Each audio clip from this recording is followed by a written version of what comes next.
Imagine um dos lugares mais caros do planeta. Arranha-céus de vidro que tocam as nuvens, vitrines de luxo e uma fortuna que desafia a imaginação. Agora, apague essa imagem da sua mente. Nas frestas esquecidas dessa mesma cidade, escondido da vista de todos, existe um organismo secreto. Um ecossistema sombrio onde 200 mil pessoas sobrevivem dentro de caixas. Caixas de 1,5 metro quadrado. Não são apartamentos. São células de contenção, cubículos empilhados em prédios doentes que respiram mofo e desespero, onde a própria verticalidade do corpo humano é uma impossibilidade. Como é possível que uma metrópole tão avançada, um centro financeiro global, produza uma realidade tão brutal? E qual é o verdadeiro propósito por trás dessas estruturas claustrofóbicas? A resposta é inquietante. Elas não são um acidente de percurso, um bug no sistema. Elas são um projeto. Mas essa estrutura bizarra não é um acidente. É um projeto. E para entendê-lo, precisamos olhar para a sua arquitetura interna. A arquitetura interna desses prédios não foi feita para pessoas, foi feita para contê-las. Para entender, imagine um andar de um prédio residencial comum. Agora imagine que os donos, em uma manobra completamente ilegal, inserem uma laje de concreto no meio desse andar, fatiando-o horizontalmente. Onde havia um nível 1, agora existem 2, com metade da altura. É um crime de engenharia, invisível por fora, mas sufocante por dentro. A primeira coisa que um novo morador percebe ao entrar em sua casa é que não pode se levantar. Mas esse detalhe, que parece apenas uma consequência do aperto, é na verdade a prova do crime. Aquele teto baixo não é um erro de cálculo, é a marca indelével da ganância.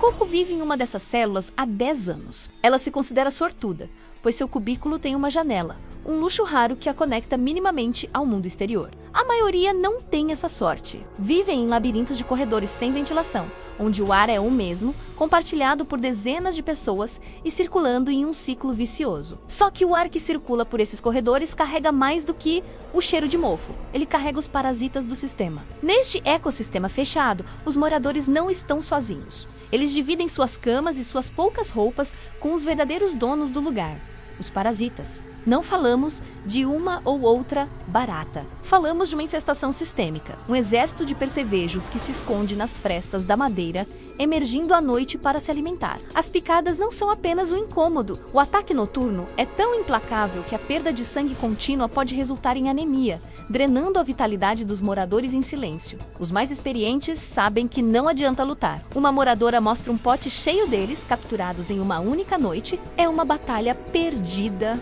Os ovos, centenas deles por fêmea, já fazem parte da estrutura do prédio. Junto a eles, o mofo. Manchas escuras que sobem pelas paredes e se instalam no teto, liberando esporos que tornam o ar 4 vezes mais poluído do que o considerado seguro. O mito é que isso é um problema de higiene. A verdade é uma característica funcional do ambiente. Os parasitas não são um defeito do sistema. Eles são o sistema, prosperando na umidade, na falta de luz e na carne humana. Se os parasitas visíveis já são assim, o que dizer daqueles que controlam o sistema por fora? No topo da cadeia alimentar deste ecossistema, invisível e onipresente, está o predador, um senhorio. Eles são os arquitetos do sistema, donos de apartamentos comuns que, com uma reforma ilegal e algumas paredes falsas, multiplicam seus lucros de forma exponencial. Onde antes alugavam para uma família, agora alugam para 30 indivíduos. O que eles vendem não é um espaço, mas a ausência de uma alternativa. A moeda de troca é o medo. Durante a gravação de um dos vídeos que usamos como referência, uma moradora entra em pânico ao ver a câmera. Se a senhoria descobrir, estamos encrencados. Ela pode nos expulsar. Essa tensão constante é a principal ferramenta de controle. Não existem contratos formais, não existem direitos, é uma economia invisível, baseada em acordos verbais e na certeza de que o morador é descartável. Metade da renda mensal de um trabalhador de limpeza, o equivalente a $320, é consumida para garantir a posse de um cubículo de 1,5 metro quadrado. Pagar em dia não garante segurança, apenas adia o inevitável. O documento de aluguel, quando existe, é menos um contrato e mais uma sentença. Ele não estabelece direitos, apenas reforça a ausência deles. E dentro dessas regras, os habitantes desenvolveram estratégias bizarras de sobrevivência, começando pela comida. Para quem vive confinado, o ritual da alimentação se transforma em um ato de risco biológico. Não existe cozinha. A ideia de um espaço dedicado para preparar comida é um luxo tão distante quanto ter uma cama de verdade. A solução? O banheiro. O mesmo cubículo imundo compartilhado por dezenas de pessoas, se torna a cozinha comunitária. Um homem é visto manuseando comida ao lado de um vaso sanitário sem tampa. O mesmo lavatório usado para higiene pessoal após o uso do banheiro serve, momentos depois, para a lavagem dos alimentos. A poucos centímetros, roupas penduradas secam, absorvendo o vapor e as partículas do ambiente. É um cenário que desafia a lógica sanitária mais básica. A contaminação cruzada não é um risco, é uma certeza. E o cardápio diário inclui, sem que eles saibam, um trio perigoso de bactérias que podem estar em qualquer superfície: E. coli, salmonela e norovírus. A questão aqui vai além da falta de higiene. É um sintoma de um estado mental. Quando o ambiente ao redor já é uma fonte constante de doença e degradação, a distinção entre o limpo e o sujo começa a desaparecer. A sobrevivência fala mais alto, mas a nutrição do corpo é só uma parte do desafio.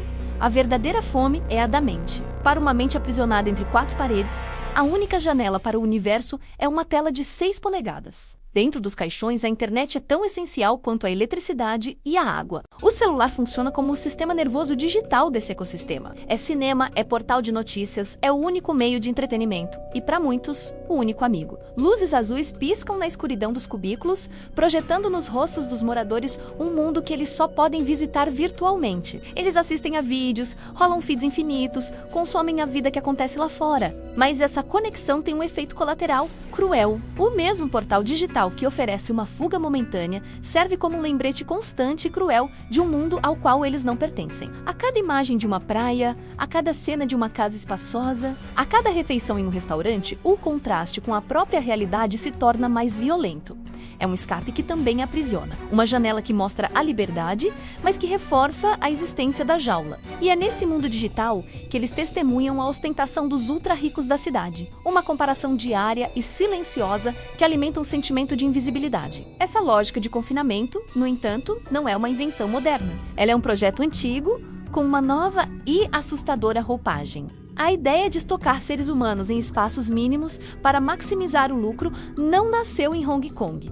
Ela é um eco sombrio de capítulos da história que preferimos esquecer. Pense nos navios negreiros que cruzavam o Atlântico. Plantas baixas mostram como centenas de corpos eram perfeitamente encaixados no porão, lado a lado, sem espaço para se mover, para otimizar a carga. O objetivo era puramente matemático: o máximo de humanos no mínimo de espaço. Agora, pule para a Revolução Industrial na Europa. Cortiços superlotados, onde famílias inteiras viviam em um único cômodo úmido e sem ventilação. A lógica era a mesma: manter a mão de obra barata o mais perto possível das fábricas, no menor espaço possível. O que vemos em Hong Kong é a versão high-tech e vertical dessa mesma lógica, uma versão atualizada do navio tumbeiro. As coffin homes não são casas, são containers humanos, projetados com a frieza de uma planilha de custos. Cada centímetro é calculado, não para o bem-estar, mas para o rendimento. A diferença é que hoje, essa arquitetura da contenção não fica escondida no porão de um navio. Ela se ergue a metros de altura, no coração de uma capital financeira, disfarçada de prédio residencial. A brutalidade foi refinada, mas a premissa continua intacta. Essa lógica de contenção levanta uma pergunta óbvia: e se um prisioneiro estiver em uma situação melhor? A ironia mais cruel do ecossistema das casas caixão é que a liberdade tem um preço, mas o confinamento custa mais caro e oferece menos dignidade do que uma sentença criminal. Vamos aos fatos. Em Hong Kong, um prisioneiro tem direito a uma cela com cerca de 7,5 metros quadrados. Dentro desse espaço, ele tem um banheiro privativo e, crucialmente, altura suficiente para ficar de pé. Agora, vamos comparar. A área de uma cela de prisão é quase 5 vezes maior que a de uma coffin home padrão. No mesmo espaço que o Estado oferece a um único criminoso, um senhorio consegue empilhar 10 casas, 10 vidas. A confirmação do absurdo vem da boca de quem viveu os dois lados. Um ex-prisioneiro, hoje morador de um caixão, admite que a vida na cadeia era mais digna. O sistema inverteu completamente a lógica de punição e recompensa. Cidadãos que não cometeram crime algum pagam caro para viver em condições piores do que as impostas àqueles que a sociedade decidiu punir. O mito é que a liberdade não tem preço. A verdade em Hong Kong é que a liberdade é um luxo inatingível. E a alternativa legal é um confinamento autofinanciado, mais severo que a própria prisão. Mas se a vida já imita uma prisão, o que acontece quando o próprio corpo se torna uma? Dentro deste ambiente hostil, Cada morador é um exemplo de adaptação forçada. São como espécies evoluindo em tempo real para sobreviver em um habitat impossível. Conheça John. Sua própria estrutura física é incompatível com a da sua casa. Ao se deitar, parte de seu corpo inevitavelmente invade o corredor, com o ombro e o braço do lado de fora da porta que nunca fecha. Ele não usa colchão, não por escolha, mas porque o volume extra o impediria de caber. Perguntado sobre seu futuro, ele responde com a lógica fria do ecossistema. Em 10 anos, provavelmente em uma cova. Em outra célula, uma adaptação diferente. Um casal vive onde mal caberia uma pessoa. Para trocar de roupa, a mulher executa uma coreografia diária de contorção, um processo que leva 10 minutos. Ganchos nas paredes servem como um armário vertical. E a cabeceira da cama é uma prateleira multifuncional. A forma como cada um organiza seus poucos pertences não é aleatória. É uma estratégia desesperada para manter a sanidade. Um pequeno ato de ordem em meio ao caos absoluto. Cada objeto tem seu lugar porque não há lugar para mais nada. Viver nessas condições por anos deixa marcas indeléveis. E o ecossistema tem um mecanismo final para lidar com aqueles que eventualmente começam a falhar. Este ecossistema opera em um estado de equilíbrio precário. Ele funciona dia após dia em uma aparente normalidade, mas por baixo da superfície ele está a um fio de distância do colapso total. Vamos fazer uma simulação. O que acontece se algo dar errado? Um único curto-circuito em uma das incontáveis gambiarras elétricas. O primeiro sinal seria um cheiro sutil de plástico queimado. Em segundos, uma fumaça preta e densa começaria a preencher o corredor estreito, que já serve como varal e depósito. A chama, encontrando combustível farto em roupas, caixas e nas divisórias inflamáveis, consumiria um ambiente com uma velocidade brutal. O pânico viria em seguida. Dezenas de pessoas tentando escapar de seus cubículos ao mesmo tempo, em um labirinto sem janelas, sem saídas de emergência e com corredores que mal permitem a passagem de uma pessoa. Seria um engarrafamento humano fatal. A hipótese mais assustadora, segundo especialistas em segurança, é que um único ponto de ignição poderia causar um efeito dominó, tornando andares inteiros inabitáveis em menos de 5 minutos. Não haveria tempo para reagir. O próprio design que maximiza o lucro é o que garante a máxima letalidade em uma crise. O sistema não foi construído para durar, foi construído para lucrar, e a tragédia é apenas uma variável esperando para acontecer. E se escapar do colapso em vida é quase impossível. Escapar das garras do sistema na morte é ainda mais caro. Para os habitantes deste ecossistema, a morte não é um escape, é a transição para um outro tipo de confinamento, igualmente caro e restrito. Aqui, até morrer é um luxo. Um lote básico em um cemitério pode custar dezenas de milhares de dólares. Recentemente, um deles foi vendido por 128 mil dólares. E isso, se você tiver a sorte de encontrar um disponível. O espaço é tão escasso que a maioria das pessoas não compra, mas aluga os túmulos. E a contradição final é esta. Em Hong Kong, seu túmulo também tem data de validade. Após apenas 6 anos, por lei, o corpo precisa ser removido e cremado. Não há descanso permanente. A existência se dá em um cubículo. A pós-vida, em um receptáculo menor ainda, é a compressão do ser, do início ao fim. O governo promete uma solução, mas a promessa tem um prazo que soa como uma piada de mau gosto. 2049. A pergunta é: o que tudo isso realmente esconde? Essa é a data que o governo dá para o fim da crise. Uma promessa distante, quase abstrata. Até lá, quase 1/4 de pessoas seguem empilhadas. Invisíveis, anônimas, o que nos leva a uma última e inquietante pergunta. Será que as casas-caixão são realmente uma falha do sistema ou a prova de que ele funciona exatamente como foi planejado? Afinal, essas pessoas não estão sendo abrigadas. Elas estão sendo contidas, escondidas, para que a cidade mais rica do mundo não precise encarar o próprio reflexo no espelho. Se você também acredita que essas histórias precisam ser contadas, inscreva-se aí no Curiosidade Proibida e ative as notificações. Seu like ajuda o algoritmo a não esconder o que o poder não quer que seja visto. E comente aqui embaixo qual o próximo segredo que deveríamos investigar. A cidade murada de Kowloon? Ou os túneis secretos? Sob as grandes metrópoles? Sua curiosidade guia nosso próximo mergulho no desconhecido.